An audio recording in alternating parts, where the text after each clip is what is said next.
Hello, welcome to Do It Yourself channel. Today I will show you how to turn off high contrast keyboard in our Samsung Galaxy Z Fold5. How does our keyboard look like?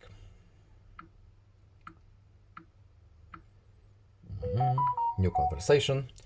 Our high contrast is turned on, as you can see.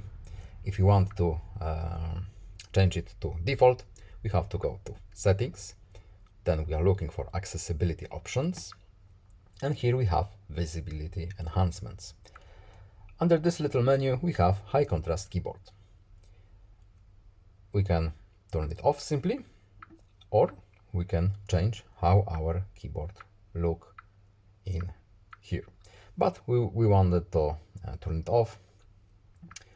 So we simply need to uncheck this box, no need to save, just back out. And now our keyboard is back to normal. Yes, I know.